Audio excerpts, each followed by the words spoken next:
21 საუკუნეში ყველაზე მეტად ფსიქოლოგია დაფასდა. და სწორედ ამიტომ დღეს ვყავს ჩემი საყვარელი ფსიქოლოგი სტუმრად ირინე ტაბუციძე, რომელსაც არ იცის რა კითხავს დაუსვა, იმიტომ რომ მეც არ ვიცი რა კითხავს დაუსვა, სიმართლე გითხრათ როგორ ხარ ირინე. გამარჯობა და მადლობა მოწვევისთვის. რატო დაფასდა ასე? მე-20 საუკუნეში პრინციპში, ხო? თქვენ სპეციალურად. იცი რა, ჯერ ამ ტექნოლოგიურმა მიღწევებმა, ცვლილებებმა თავის იქნა. მე ადამიანებს ცოტა შემცირებული აქვთ ალბათ კომუნიკაციები და კონტაქტები ერთმანეთთან და თავის თავში წავიდნენ და ასე დროს ცოტა დახმარება მაინც სჭირდებათ ხოლმე და გარდა ამისა ამ ინტერნეტმა თავის იქნა და ჩვენი გავრცელება ცოტა უფრო ადვილი გახდა და იმის გაგება რას ვაკეთებთ რეალურად და რო არა ვარ საშიშები. ანუ ორი ფაქტორს უკავშირებ, ერთი არის პროფესია გაიგეს რა არის და მეორე არის სოციალური ურთიერთობების შემცირება. გართულდა კი. აი მით უმეტეს პატარა თაობაში რომ ველაპარაკები ხოლმე და ურთიერთობთ, აი მეგობრის თემაც კი თითქოს შეცვლილია. თქვათ რაღაც ისტორიას გიყვება და ეკითხები რომ მეგობრებმა იციან ამის შესახებ და არა, მე ამას არ ყვები. აბა რაღაც ყვები. აი რაღაც ცოტა არ ვიცი ერთმანეთს უფრთხილდებიან, არ უსმენენ, ცოტა სპარამიან, მაგრამ ტენდენცია. არ ვიცი, ალბათ თამდევია ამ პროგრესის თქო ვფიქრობ და მაინც ტალღებია განვითარებაში და რაღაც მომენტში გაივლის და ადამიანური ფაქტორი უფრო დაფასდება მერე კიდე და არ მეშინია. ან ძირთად რაი როდის მოგმართავენ? იცი რა, ესე ზოგადი კითხვა რომ დავსვათ, როდის მივიდეთ ფსიქოლოგთან, მაინც ალბათ უფრო ვიტყოდი, რომ თუ ხვდები, რომ შენი ცხოვრება შეიძლება ბევრად უკეთესი იყოს და ბევრად კარგად იგრძნო თავი, ფსიქოლოგი ამაში გეხმარება. და როგორც წესი, ნუ სადღაც 50-60%-ში მოდიან მაშინ, როცა ძალიან ცუდად არიან. მართლა რეალურად ცუდად არიან, ეს არ შეიძლება იყოს გაძლიერებული შფოთვები, თქვათ ნერვიულობა, ან გამოუვალი სიტუაცია ურთიერთობაში, კომუნიკაციაში, პირად ცხოვრებაში, სამსახურში. ძირითადად ეს თემებია და მე უკვე ცოტა ანალიზს რო ვიწყებ და ქექვას იქ ბევრად ღრმა რაღაცებზე შეიძლება გახვიდე. მე მახსოვს ჩემ პირველ შულთან მიჭირდა ურთიერთობა პატარაობაში და რო ვთქვი რომ ფსიქოლოგთან ხوار წავიყვანოთქო რა თუნდა ფსიქიატრიო ეს ხო ცოტა საცხოვრებელად ეს იცი რა არა ბევრად წინ ვართ მაგ შემთხვევაში ნამდვილად აი ადრე მაგალითად მე 1-20 წელია პრაქტიკა მაქვს დასაწყისში მახსოვს ადამიანები რომ მოდიოდნენ ხშირად მეუბნებოდნენ რომ სახლში არიციან თქვენთან რომ დავდივარ მეგობრებმა არიციან თქვენთან რომ დავდივარ და ცოტა მალავდნენ და ეხლა უკვე რა ტენდენცია იცი რომ რაღაცა პრესტიჟულია რომ თავის ფსიქოლოგი ყავს და ძალიან ამაყად ამბობს რომ თავისი ფსიქოლოგი ყავს და მიხარია ხო კი ნამდვილად კარგია ერთ-ერთ ჩემს მეგობარს ჰქონდა რაღაცა პრობლემა და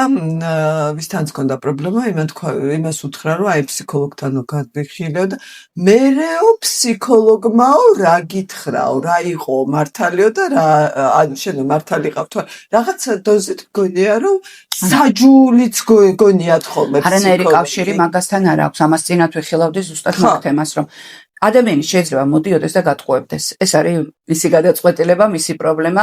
შენ თავარია იმუშაო იმაზე, იმან იგზნოს თავი კარგად. ხო. ესეც კი, ხა შეიძლება ცუდ რაღაცას ვამ და ვერ მიხვდეს მაყურებელი რას უსვამ ხას, მაგრამ მე არა ვარ მოსამართლე, მე არა ვარ იურიდიული პირი, ჩემთვის არა აქვს მნიშვნელობა, მარიტება მოაქვს ჩემამდე თუ არა.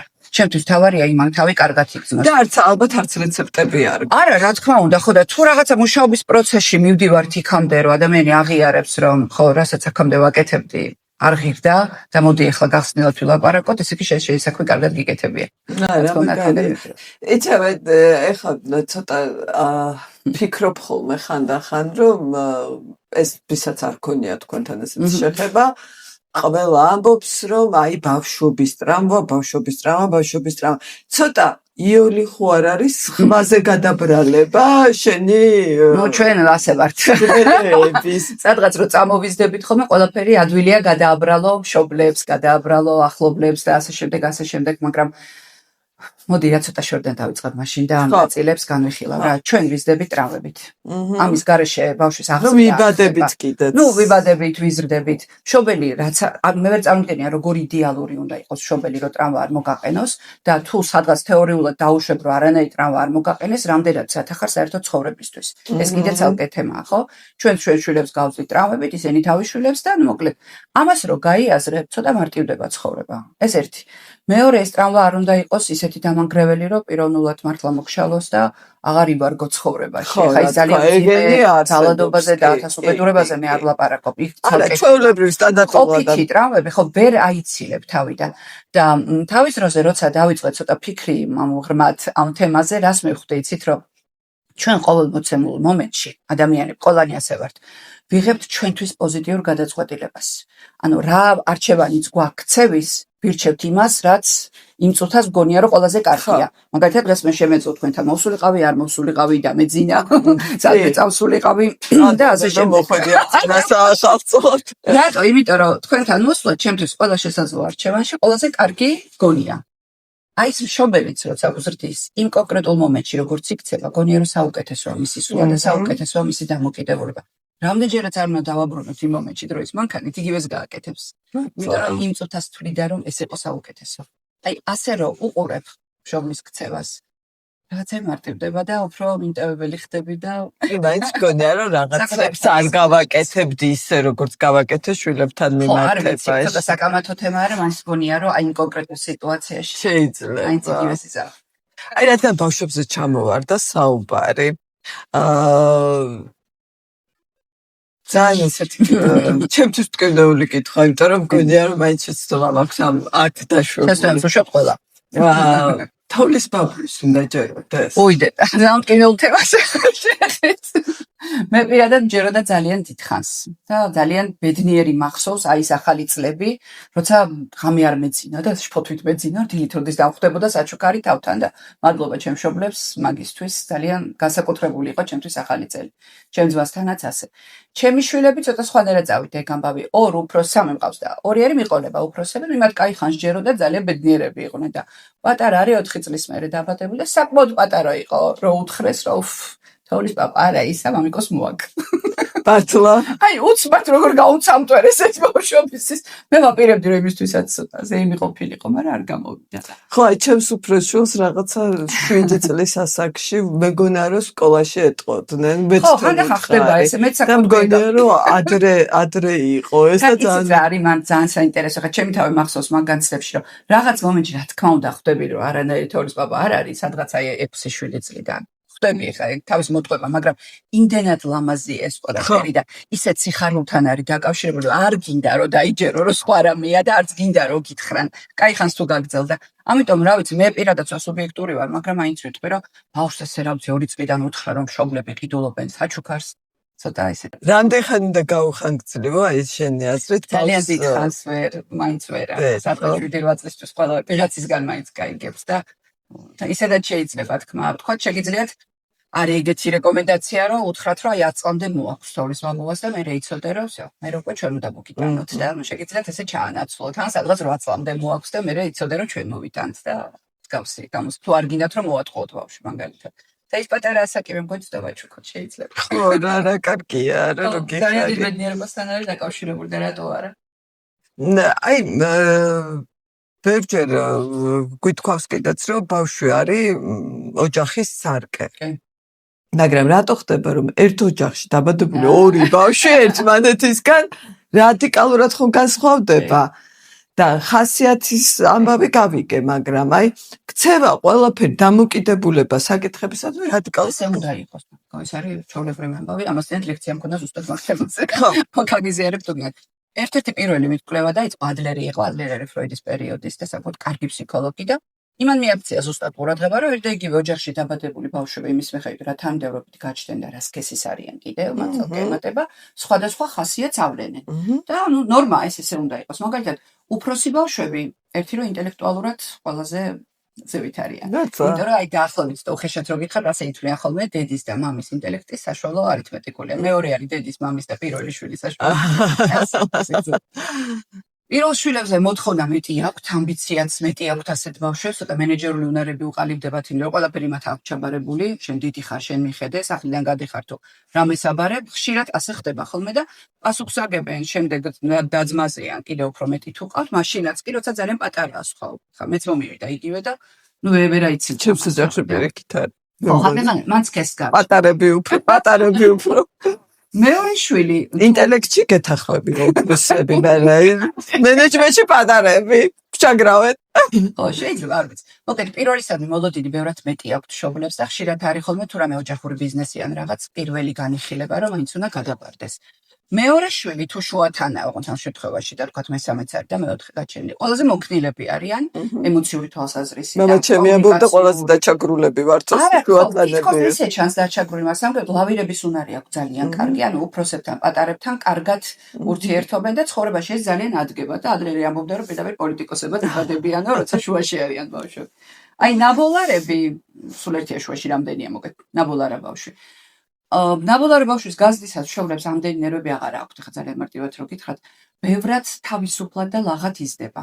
მაგრამ იმის ხარჯზე რომ პატარაა და ჯერ კიდევ ინტელექტუალურად ვერ ეწევა უფროსებს, ემოციებზე იწყებს თამაშს. ყველაზე ზუზუნები არიან, ჭიჭყინები არიან, ამით გაზდით და ამით იღებენ ყურადღებას და მოკლედ ასე. პატარა დაუთმენ. ხო, დაუთმენ როგორც წესი, სამკეთ პასუხისმგებლობები ნაკლებია ცხოვრებისადმი. ამიტომ მე როგორ დაუმენის კვლევებია, წყვილებს რო ვქმნით, იქ რომელი წარმომადგენელია დაბადებული, კიდე სხვანაირ კომბინაციებს ვაკეთებ და აი მაგალითად ნაბოლარა და ორი ნაბოლარა რო ერთმანეთს ხვდება, ანუ იქ არის ვერ გეტყვით რა ხდება, ვინმეს მიაჩერჩებს იმ ბავშვს და პასუხისმგებლობას.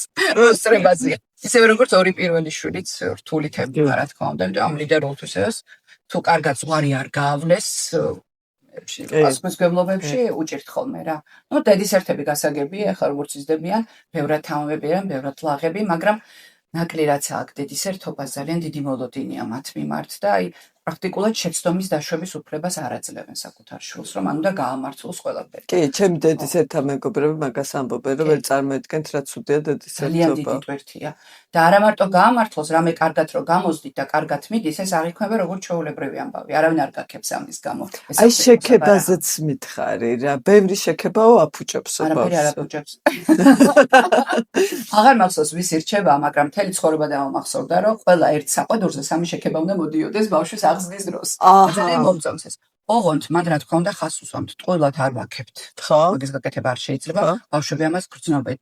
თუ რამე შეამჩნიეთ, რომ კარგად გამოვიდა, ამის აღნიშვნა უნდა მოხდეს. აი ნახე რა კარგად გამოგივიდა, თქვა გუშინ არ გამოგდიოდა, დღეს რა კარგად არის.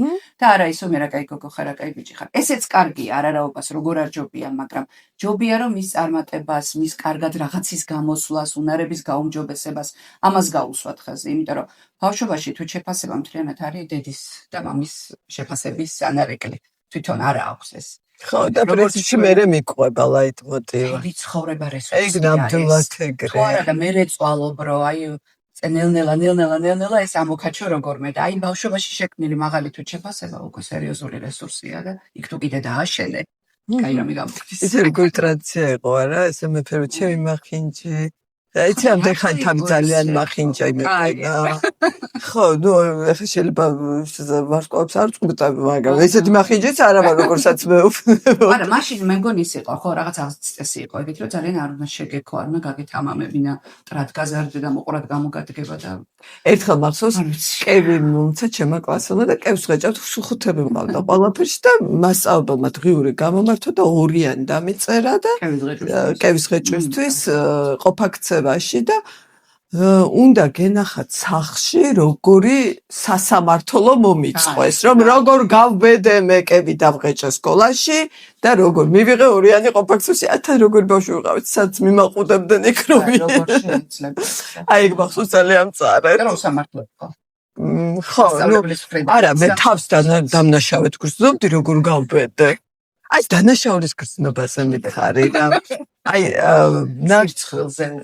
სირცხვილით აი ნახე როგორ რაღაც არის თითქოს მთელი ცხოვრება ვართ რაღაც სასამართლო დარბაზში რომ აი შენი ბრალია ის შენი ბრალია ესე რომ არ გექნა ესე არ მოხდებოდა და აი სულ ამას უსმენთ და სულ ხო და მე არ მინდა ვიყო დამნაშავე გადადის კიდე მეორე უკიდურესობაში. იცი რა არის ჩვენ კულტურა გვაქვს ეგეთი კოლექტივისტური ჩვენ ვართ აი ამ რაღაცა ჯგუფების წარმომადგენელი ხო ოჯახის სამეზობლოსი საგვარეულოსი სადაქალოსი საძმაკაცოსი და პასუხს ვაგებთ ამ ადამიანების წინაშე ჩვენი შეწყვეტა ძალიან ადვილია და თითის დაქნება იმიტომ რომ ამათ უნდა უსწორდებოდე ჩემი ნათესაობა როგორიც არის მეც ის სახე უნდა მქონდეს შენარჩუნებული რომ ხო ნუ ესეთი კულტურა გვაქვს თლიანად თქვათ ინდივიდუალისტური კულტურის წარმომადგენლები არის ამერიკელები და ბრიტანელები და ასე არ წვალობენ იქ მე არის ძალიან მნიშვნელოვანი და თვითონ თუ რაღაც დააშავა ის დანაშაულის განცდა ძალიან აწუხებს იმათ მაგრამ ჩვენთან ცოტა პატარა რაღაცა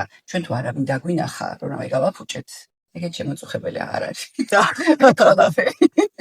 აი, სხვები როგორ აღვიქვამენ და სხვები როგორ გვაფასებენ. ამიტომ ჩვენი აღზრდისას კარგი მექანიზმია ეს, რომ აი, ისეთი უნდა იყოს, ასეთი უნდა. როგორ გაბედე, რომ ესეთი არ ახლა ხო, მაინც და მაინც. და ამიტომ აი ამ ჯგუფს გვამსგავსებენ და აი, თითქოს გზას გაკარგინებენ, ხო? ხო, მაგრამ ამას მეორე დადებითი მხარე აქვს. სამაგიეროდ რამე რო გვიჭირს, ეს ხალხი გვერდით დგას. ეგ რაც თავის ინდივიდუალისტურ კულტურაში ძალიან ნაკლებად არის რა. აი, ჩვენთან მაგალითად ცნობილია, რომ თქვა დეპრესია ბევრად ადვილად გადააქვთ ასეთ კულტურებში, ვიდრე ინდივიდუალისტურ.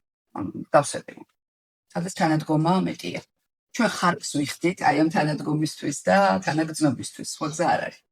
იცი არის, ეხლა ახალი წლების პერიოდია და მაინც მინდა, აი მე რითიც გაგიცანი, შენ იმაზე გესაუბრო, არომატის ფსიქოლოგიის ძალიან საინტერესო კურსი გაქვს და შენ ამბობ, რომ ეს არომატები ძალიან მოქმედებს ჩვენს სხვადასხვა განწყობაზე, ხო?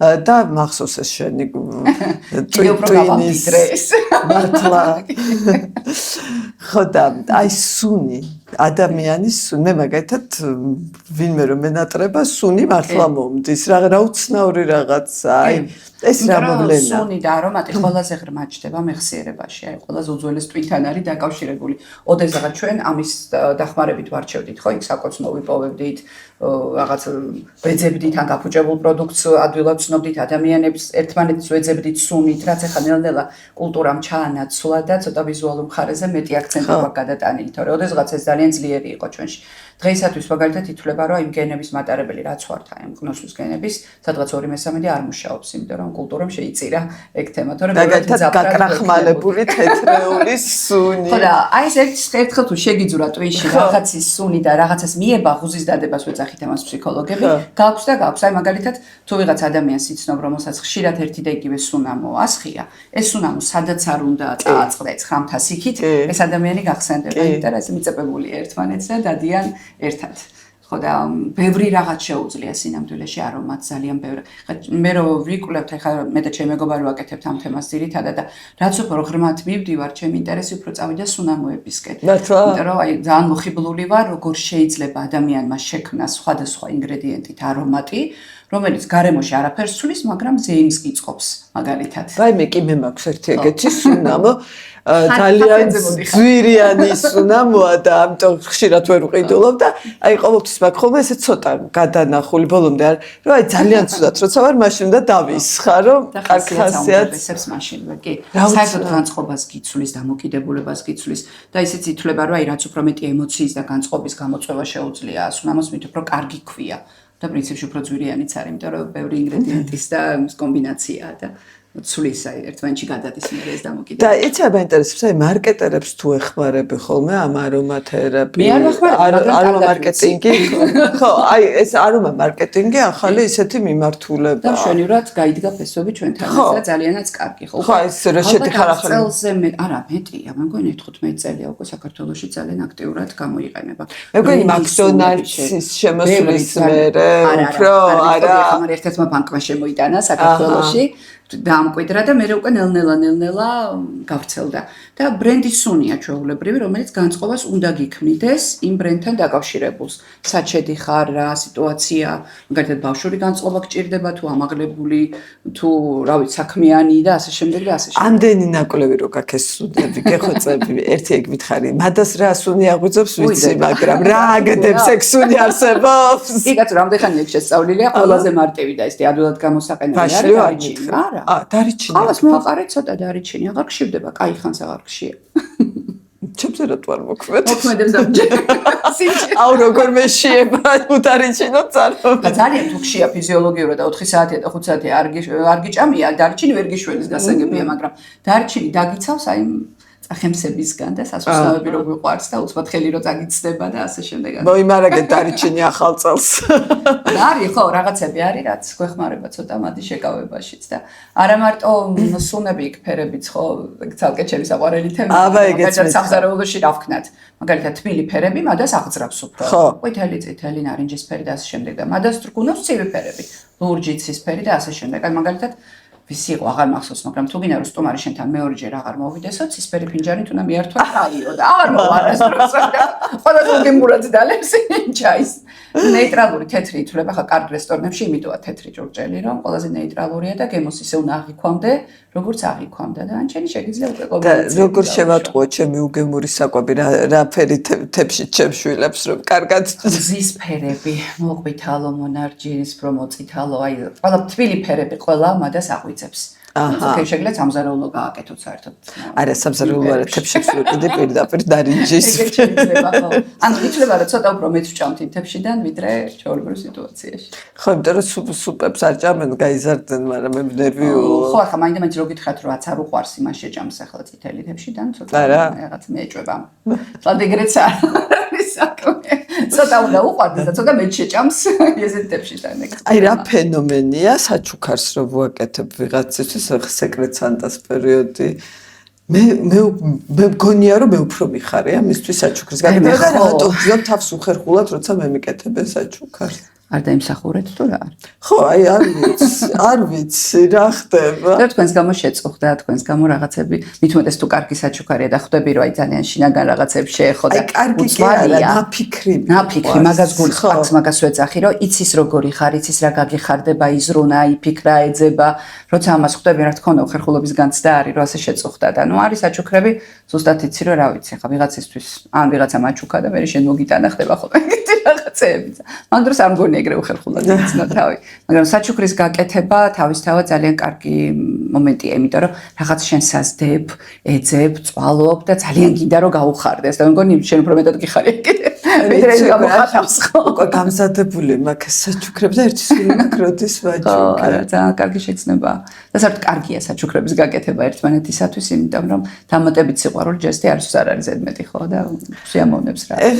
ეხლა მითხარი ეს რაღაცა ახალი ჩემთვის NLP რა? უი რა საპარკო. NLP-ის დაბადების თარიღად ითვლება ჩემი დაბადების თარიღი და ახლავე ჯის წელი. ამიტომ კაი ხნა საქართველოს შემოვიდა ცოტა გვიან. ეს არის ნეიროლინგვისტური პროგრამირება. პრინციპში ეს არის მემართულება, რითაც მე ძირითადად ვმუშაობ. მე კიდევაც კიდე. და ხო, NLP გავიცანი ალბათ სადღაც 15 წლის წინ ნანანა ჯორჯიაშვილთან. შემთხვევით მოხვდი ამ ტრენინგზე, საფხულში ვისვენებდი სადღაც რეკლამა ამომიგდო სოციალურ ქსელში.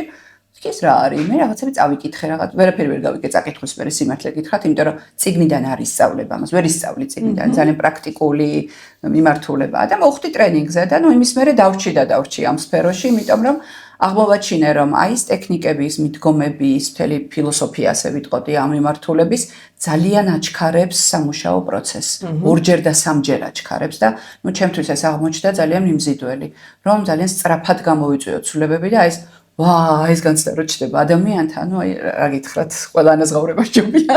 ხო და ძალიან, ხო, კარგი რამეა მოკლედ რა. იდეა რა არის, რომ საწყისი რაც იყო NLP-რების, რომ მოდელირება არის ძირში. ჩვენ თუ მაგალითად მეორე ადამიანი თქვა პირობითად არის წარმატებული, ხო? მე თუ ვიცი როგორ მიაღწია წარმატებას, რას აკეთებს ამისათვის, რა გზებს გადის და ანუ კიდე ბევრი რაღაცაა, მეც შემიძლია გავიმეორო იგივე და ძალიან დიდია ალბათობა, რომ მეც იგივე შედეგზე გავიდე. მოდელირების თემა. ამ მოდელირებიდან მერე გადავიდნენ და ძალიან დაინტერესდნენ, როგორ საუბრობს ადამიანი. მაგალითად, როდესაც კლიენტი გესაუბრება, იმდენად მნიშვნელოვანი არ არის შინაარსი, რამდენადაც როგორ საუბრობს, როგორ გაწვდის ამ შინაარსს, როგორ აღიქვამს იმ გარემოს, რაშიც თვითონ ცხოვრობს, ამას რუქას ვეძახით ხოლმე NLP-ში. ანუ ის გარემო, ის სივრცე, ვირტუალური რა თქმა უნდა, არა, ფიზიკურ სივრცეზე არ არის ლაპარაკი. მისი აღქმის ფილტრები როგორ მუშაობს. ეს ერთიგივე სამყარო, ერთიგივე სივრცე, მაგალითად, მე და თქვენთვის აბსოლუტურად სხვადასხვა. საერთოდ სხვა შინაარსი გიდევთ ამ სივრცეში და სხვა განცდა გაქვთ ალბათ კარებს რო აღებ და შემოდიხართ, ვიდრე მე, ხო? თქვენი აღქმის ფილტრები სხვანაირად მუშაობს. თქვენთვის აქ მნიშვნელოვანი რაც არის, მე იმას შეიძლება ვერ ვხედავდე. და პირიქით დავინახო ისეთი რაღაცა მნიშვნელოვანი, რასაც თქვენ საერთოდ ყურადღებას ვერ აქცევთ. და იდეა რა არის ახლა მთელი ამ სამუშაო პროცესის, რომ თუ რამე ჩავარდნები მაინც გვაქვს ამ რუქაზე, მაქსიმალურად ამოვავსოთ და უფრო კარგი ინსტრუმენტები გქონდეს გარემოს სამართავად და ჩვენისავე სამართავად ამ გარემოში. უკეთესად აღვიქვამდეთ ჩვენ თავს გარემოში. რაც უფრო მეტი რესურსი მაქვს, მით უფრო კარგად ვარ, ხო? უნებრივია. კი, რა თქმა უნდა. იდეა რა არის საერთოდ ზოგადად ფსიქოლოგია მისვლის, რომ ჩვენ რაც არ უნდა პრობლემა გქონდეს, ამ პრობლემის გადაჭრის მექანიზმი გვაქვს ადამიანებს. უბრალოდ რაღაც შეიძლება ხელი არ მიგვიწვდებოდეს იმ რესურსებზე დროებით, ხო? ან რაღაცა სიტუაციამ გააჩერა ეს რესურსი, დაბლოკა, სადღაც წაიღო გინა ბავშვობის ტრავმა და არ ქვი, რაც გინა და არ ქვი და ჩვენი მიზანი არის, რომ ეს რესურსი გაგიხვიძო და განახო, რომ შენია. არ საიდან არ მომაქეს, შენია. და თუ ამამდე მიხვედი, ყველაფერს აკეთებ, თებს გადადგამ. განწყობის თეორია მოქმედი. კი, როგორ არა, რა თქმა უნდა. განწყობა ყველაფერია. ხო? მე თუ ვიჯერებ, რომ გამკეთებელი ვარ, მიმეს ვაკეთებ. აი როგორ? ეგრე. ჩვენ რეალურად მართლა ყველაფერი შეგვიძლია. იმაზე მეტი შეგვიძლია, ვიდრე საერთოდ წარმოსახვას შეუძლია, რომ წარმოიდგინოს, ხო? ხა ფაქტია, ცნობილია, რომ მაგალითად ძაღლი რო გამოგეკიდება, შეიძლება 3 მეტრიან ღობეს ისე გადაახტე, რომ არც დაფიქრდე. და რეალობაში რო გაიქცე 1 მეტრიანზე შეიძლება წაიფორთხილო. ანუ ეს უნარი ჩვენში დევს. უბრალოდ ხელი არ მიგვიწვდება, ხო, დაუცებელია რა ხა სტრესულ სიტუაციაში ჩავარდე, რომ გადავახტე, მაგრამ მაინც ჩვენ გვაქვს ყველანაირი რესურსი გვაქვს სინამდვილეში.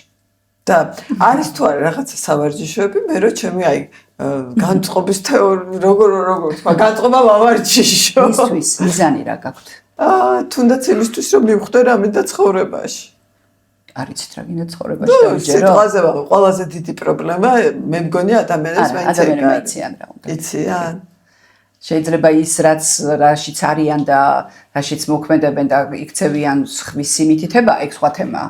მაგრამ როგორც წესი ადამიანები როცა კარგად გილას თავის ადგილას ხვდებიან, ამას ძალიან ადვილად ხვდებიან. ხო, შეიძლება ცხოვრება ესე გავიდეს რომ მაგ ადგილას. ხო, მან ცოტა ღრმა თემაა, ეგრეც არ არის მარტივად, იმიტომ რომ აი ბავშვი მაგალითად პატარა ასაკში ცნობის მოყარია. როგორც წესი, მას ინტერესებიც ბევრი აქვს, რა ვიცი, მოდებულია ყველაფერს, მაგრამ მშობელმა თუ იყო ჩაღაბჭყალებში, ამის ჩახშობა ძალიან ადვილია. მაგალითად, რა დროს ხატვაში მათემატიკაზე უნდა იარო, რა დროს რაღაცა ინგლისურია საჭირო.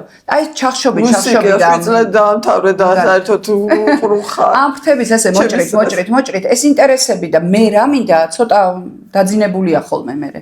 მაგრამ ნუ ნელ-ნელა ჩვენი მუშაობის პროცესი ხო ხა ერთი კითხვით ეს არ ხდება რა თქმა უნდა, მაგრამ რა ქსიამოვნებ და რა განიჭერდა სიამოვნებას ბავშვობაში, მოდი აი პატარა რაღაცას ჩავეჭიდოთ და მე იშლება რა, აი როგორც ყვავილი რო გადაშალა დაახლოებით ასეთი ის არის. ფსიქოლოგთან მივიდე მოკლედი.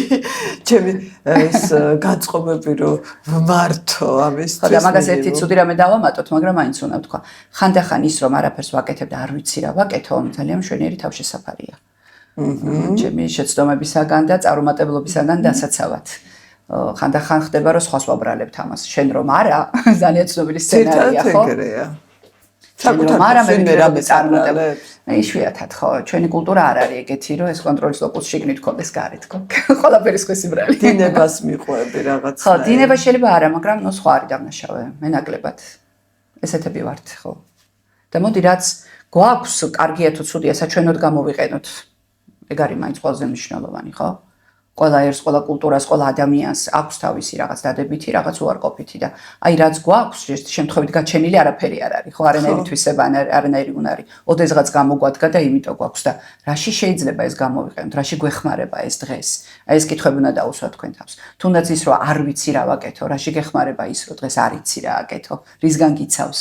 აბა ანიქემ ისე ხარ გადაღლილი რომ მართლა არ გინდა რამე აკეთო და აი არასდროს არ მიმართლებს ჩემი ბედის რა ვთქვი მე ეს ხომ ჩემი ბედია ყველაზე საშინელი ფრაზებია რაც კი შეიძლება ადამიანმა გამოიყენოს აი ყველაზე საშინელი რას ნიშნავს ბედი არა მაგ რას ნიშნავს რაღაც ნაწილში ხომ მაინც ჩვენ ვართ პასუხისმგებელი ამ ყველაფერზე ვერა გასაგებია ხა ანში ფატალისტი არ არა მაგრამ ბედის არსებობის გჯერი რაღაც დონეზე კი მაგალითად ჩემი სიცოცხლე როგორ არის განსაზღვრული რამდენხანს ვიცოცხლებ რითი დამთავრდება რა უნდა შეიცვალოს დიდი მე ამაზე არანაირი პასუხისმგებლობა არ მაქვს სამწუხაროდ და კარგია ალბათ რომ არ მაქვს ხა ეგეც რომ ვიცოდე მაგის ნერვი არ მაქვს ნამდვილად რაღაცა მსხვილ რაღაცებს ჩვენ ვერ ვაკონტროლებთ მაგრამ აი ჩემი საქმე რასაც ქვია რაზეც მე კონტროლი მაქვს იმის შეცვლა შემიძლია ყოველ წუთას შემიძლია რაღაც შევცვალო და ყველა პატარა გადაწყვეტილება რაღაცა ახალ გზას რა თქმა უნდა ეს არ ნიშნავს რომ ყველა გადაწყვეტილებას რაღაცა დიდი უნდა მოყვებოდეს შეიძლება შეცდომა დაუშვა შეიძლება არ გაამართლოს მაგრამ სინჯე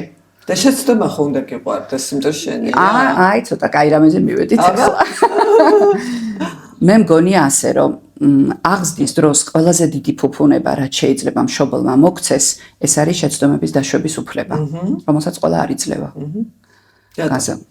იმიტომ, მაგალითად დედის ერთებში. ხო. მინიმუმამდეა დაყვანილი რა შეცდომების და შურას ლაპარაკო პირველ შვილებთან. მერე ცოტა შეიძლება კიდე რაღაცების უფლება მოგცენ. ეს არის ფუფუნება. მართლა ფუფუნება ამ მშობელმა მოგცეს უფლება, რომ სადღაც რაღაცაზე წვირი წაიმტრიო. მშობელი უნდა გიცავდეს დიდი და მსხვილი კატასტროფებისგან, მაგრამ ყველაფერში ვერ დაგიცავს, ეს არის წარმოუდგენელი. ჩვენ ვსწავლობთ მაინც ჩვენ შეცდომებზე. მე არ მჯერა ხა იმ ფრაზის, რომ სხვა შეცდომებზე უნდა ისწავლო ჭკვიანმა ადამიანმა. მე არაფერი არ მსწავლია სხვა შეცდომებზე. საკუთარზე მაქვს ყველაფერი ნასწავლი და მე და საკუთარზე ვისწავლე. ეგეც კაი ვარიანტია, საკუთარს თუ ყველაფერს სწავლობ და მეორე მხრივ რაღაცა ცოტა სუბიექტური ვარ, მაგრამ რაც ადრე წაიმტრო ცხვირს მე თუ კეთესი და რაღაცები უკეთესად მიდის მე. გაზა. ეხა იცი კიდე ერთი ეხა რაც მე მიდგას, მოდი რა ბარემ გამოვიყენებ ამ მომენტს. ჩემი შვილები აღარ არიან თინეიჯერები, ან 16 წელს გადააბიჯეს და იდეაში ძალიანაც მომწონს ის დასავლური კულტურა, რომ 16 წელს დაიხურე ქუდი და ვერ შვები და არც ისინი არ არიან ამისთვის მზად. ჩვენ არ ვზდით ჩვენ შვილებს ისე, რომ 16 და 18 წლის ბავშვმა გაიხუროს კარები და წავიდეს. სხვანაირი აღზრდის სტილია მაშინ მან საჭირო. ელემენტარული, აი ძალიან პატარა ასაკში რომ დავიწყოთ, ჩვენ მაგალითად მე არ ქართველებში საერთოდ არ გამიგია ბავშვის სალკე დაძინება. მაგალითად ჩვილი ბავშვის სალკე ოთახში დაძინება და წამოიტირე შევედი, არა. მე ჩემს გვერდით ყავდა ჩემი შვილები და სულ ასე ზრდი, ხო? ასეთები ვართ. ასე ვიზდებით. და ასეთ ბავშვს როცა ესე ყავს გაზრდილია 18 წლისას უთხრა რომ კარგად იყავი, ხა შენ თავს უმეტ გადაიჩეხება სადღაც უბრალოდ. ამისათვის ძალიან პატარა ასაკიდან უნდა შეუქმნათ ცოტა ეს დამოუკიდებლობის სივრცე და თავისუფალი სივრცე. რთულია, ხო? აღწევენ როგორ არა არიან მშობლები, რომლებიც ამ თავისუფლებას დიდი დოზით აძლევენ შვილებს და ყველაფერი კარგად მიდის, მაგრამ ყველა ვერ ახერხებს და არ მგონია ამისათვის მაინც პასუხი უნდა ვაგებინოთ რა. ცოტა რთულია. ჩემი შვილებიც იყვნენ წასულები ცოტა ხნით თქვა ერთი სემესტრით, ეხა ერთი კიდე წასულია და ცოტა ხანში ჩამოვა და რთულია, მეც ძალიან გამიჭირდა და მე მახსოვს ახლა ჩვენ დროს იშვიათობა იყო უცხოეთში სწავლა და ჩემი პირველი ესე თქვა სპეციალობა არის თანამედროვე ბერძნული ენა ლიტერატურა რისპა გორდეზიანმა ჩამოაყალიბა ეს ნეო-ელინისტების ინსტიტუტი, რომელსაც ახლა სხვადასხვა დახურვის საფრთხის წინაშეა, იმიტომ რომ შენობას ართმევენ ეგეთი იქამდე მივიდა ყველაფერი და საბერძნეთში ქონდა ხოლმე ზაფხულობით პრაქტიკები ენის გასაყარებლად. იმ დროისთვის რა იქნებოდა წარმოიდგენია. 90-იანებს საუბარი აქ რომ საერთოდ უსვათ განათებულ ევროპაში რო ჩადიხარ, დამპალად განათებულ ევროპაში და მახსოვს რომ ძალიან ხომ მიხაროდა რომ მარტო დიდი გოგო ვარ და მივდივარ და დილას რო გავიღვიძე და ცელს ვერ დავხვდა მომზადებული. უი და საერთოდ სახში პროდუქტი არ არის. უი მე ხდები რაღაცები საერთოდ. არა შევჩავთ გავედით წავედით ლექციებზე, მოვედი ლოგინი არ არის გასწორებული. უი აი ეს იყო ესეთი შოკი. ხო, მაინც საჭიროა. საჭიროა, კი, არის. პატარა დროით ვებხრობი მე უფრო გაშვებას ბავშვის რომ მიაჩვიო ნელ-ნელა და არა ერთბაშად, მაგალითად სკოლის ბოლო წლებში ბევრმა გაუშვა, თქვა ამერიკაში სასწავლებლად პირობითა და ბევრ ბავშვს გაუჭირდა და უკან დაბრუნდა. ვიღაც არ დაბრუნდა, იმ ხალხთან მე ვმუშაობ დღემდე და რთულია რა. იცი, ეხლა მოდი რაღაც მოკლე კითხვებს დაგისვა. გჯერა თუ არა თილისმის? თილისმის მჯერა იმ დონეზე თუ შენ დაიჯერებ რომ ის რამეში გეხმარება, მაშინ მჯერა, კი. და გეხმარება. დაკავწება. თავისთავად ნივთი არაფერს შუაში არ არის, მაგრამ შენ თუ დაიჯერებ, კი, განწყობა. რეინკარნაციის? მინდა რომ ჯეროდეს. არ ვიცი ზუსტად, რა თქმა უნდა არ ვიცი, მაგრამ მინდა რომ ჯეროდეს. და ეგ ძალიან საინტერესო და ახალი წლის სრულწლენები შენ შემთხვევაში რა? ой, არა. არ გააქვს საერთოდ სრულწლენები. ძალიან მინიმალურად და ვცდილობ რომ სადმე რამე რომ ამომიტივტებ და აი რაღაცა ჩავახშო ხოლმე, იმიტომ რომ არ მომწონს ესე რაღაცაზე ფიქსაცია და რაღაცის დაჯერება, ძალიან ცუდ განწყობას მიქმნის. დისკომფორტი მაქვს ამისგან და არ momწონს. მშვენიერი, ძალიან კარგი. ანუ ჭიქა რო გაგიტყდება, მეორე ჭიქას არ აწევს. პირიქით, ჭიქის გატეხვა ჩემთან საერთოდ სხვა ასოციაციას იწვევს, იმიტომ რომ პატარობიდან მახსოვს მე ბებიასთან ვიზდებოდი ხოლმე და რამე რო გამიტყდებოდა, არ მახსოვს გაბრაზება. ძალიან მარტივად იტყოდა ხოლმე, შენი ჭირი წაუღია. და ვიცოდი რომ რაღაცა ცუდი მიქონდა იმ გატეხილს და დღემდე რაღაცა რო გატყდება, ესე იგი რაღაც უნდა მომხდარიყო ცუდი და იმიტომ გატყდა. და ამიტომ ძალიან მშვიდად ვაქვს ეგ ნაწილი ზუსტად. შენი თქმა რაჭაში არ ყოფილიყარ ყველაფერზე სრულწმენა მაგალითად კვერცხის ნაჭუჭი ცეცხლში არ ჩააგდო რაღაცა ბედი დაგენაცრება რაც არ უნდა გააკეთო ყველაფერზე გიყოლებენ ძალიან დიდი იცით რა იყო ხა ჩვენ თუ დრო გაკუცბად გეტყვით მაგ ნაწილს მე მახსოვს ხელა ვიყავ პატარა ალბა ჯეინერი წავიკითხე და იქ არის ეგეთი მომენტი რომ ბავშვი რო დაესიზმრება ვიღაცის სიკვდილს იგებს ხო ავადმყოფობა ვიცი ყოველ თუ რაღაც მოკლედ და ამოვიჩემე მე რამდენი ბავშვი დამესიზმრება და ავად ხდებოდი თუ რა აღარ რაღაცა ემთხვეოდა და ცოტა რომ წამოვიზარდა მივხვდი რომ ამის გაკეთება არ შეიძლება ეს არის ძალიან დიდი სისულელე იმიტომ რომ ყველა ბავშვის დასიზმრებაზე შეუძლებელი ავად ხდებოდე და პირიქით ყოველთვის იქნება სიტუაცია როცა დაგისიზმრება მაგრამ არაფერი მოგივა და მე ნელ-ნელა რაღაცა პროტესტი გამიჩნდა რომ არ შეიძლება რაღაცის გჯეროდეს სისულელის და ასე აკავშირებდა ვიღაცისთვის ძალიან მნიშვნელოვანია და მანტკამაც მართლა აზრი არა აქ ჯერაც და ხოლმე მთელი ამბით რომ ცუდი სიზმარი ხო ეს ნუ ძალიან ისეთი სახლიდან ფეხი არ გაადგა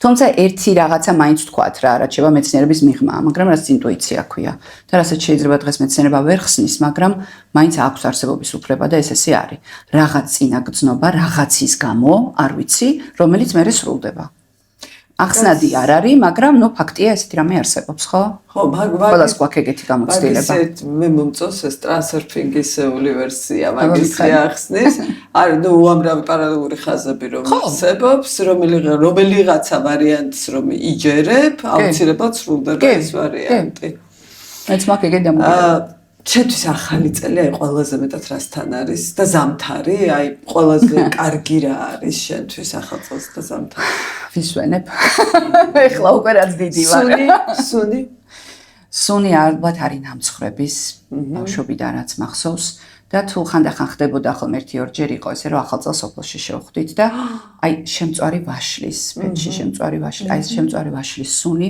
ხაცა მთლიანად დაედო ჩემთვის ახალ წელს და ზეიმს და სიბრჭყვიალეს ოღონდ რაც არ მიყვარს რომ აი ბავშვობიდან და მე მგონია რომ უნდა მოვშალოთ ნელა ეს ტრადიცია ქალები ფეხზე დავარდნამდე რომ აკეთებდნენ საჭმელს და ისე მახსოვს ეს სამზარეულოში დედა ჩემი რაღაც ამბავ შენთვის არავის ეცალა სადღაც ხარ ეს სუნები კი ტრიალებს კარგი და ზეიმია და თორის პაპას ელოდები მაგრამ ეს ხალხი დაღლილი გაუბედურებული ჯდება მერე სუფრასთან არ ვიცი მე ძალიან და კარგად უნდა იყო და ნუ ეგ რაღაცები შესაძლებელი გვაქვს მეგონია რომ ახალი წელი მაინც ზეიმი უნდა იყოს და არა ჩემთვის არის მანდარინი და დარიჩინი სუნი არ მეთანხმები ხო და ჩემმა ერთმა ყოფილმა თანამშრომელმა ძალიან კარგი სტარტაპი დაიწყო მინდა გაჩვო ეს არის ბოთში ჩამოსხმული გლინტვეინი არ გადამრი რომელსაც უბრალოდ შეათბობ და შენი გემოვნებს აქვს თუ დაგაკლდა დარიჩინი თუ დაგაკლდა ფორტუნა შენ თვითონ დაამატებ რა საინტერესოა აი